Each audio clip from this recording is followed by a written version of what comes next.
Para mas siguro ang ating kaligtasan, dapat safe ang ating sasakyan. Kaya heto ang isang pampublikong transportasyon na safe, hindi lang sa kalusugan, pero pati na rin sa kalikasan.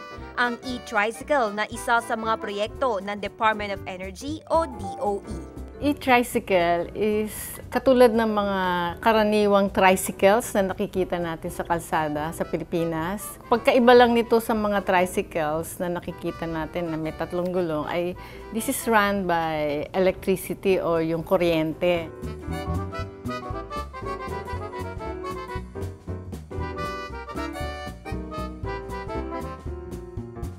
Yung mga tricycle na commonly nakikita natin sa daan ay run by gasoline. So, meron silang internal combustion engines. Itong electric tricycles may baterya sapagkat kuryente ang ginagamit. So, may motor din sila at may controller. So, elektrisidad o kuryente ang nagpapatakbo sa electric tricycle.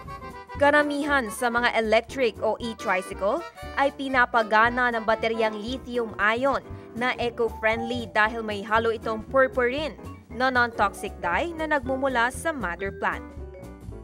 China-charge ito ng 2 hanggang 4 na oras bago ibiyahe.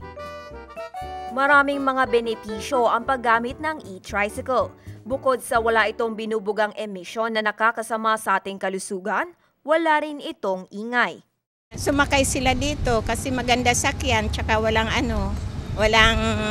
oso.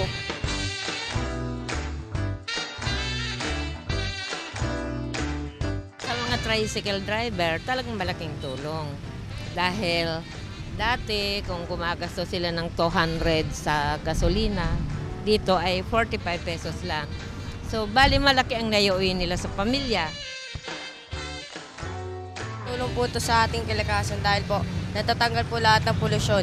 Ang mga driver ay talagang trained na hindi nakikipagkarirahan. Sa tulong ng programa ng DOE, pwede ring mabigyan ng negosyo ang mga kababayan natin sa pamamagitan ng e-trike rent-to-own. Ito ay isang proyekto ng gobyerno na ADB funded at saka CTF funded.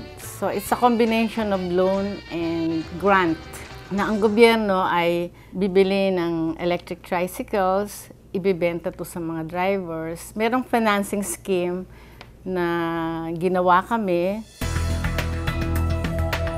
Talaga namang nanaisin mong sumakay sa isang eco-friendly na tricycle na hindi lang tinutulungan kumita ang mga tricycle drivers, sinasalba pa nito ang ating kalikasan.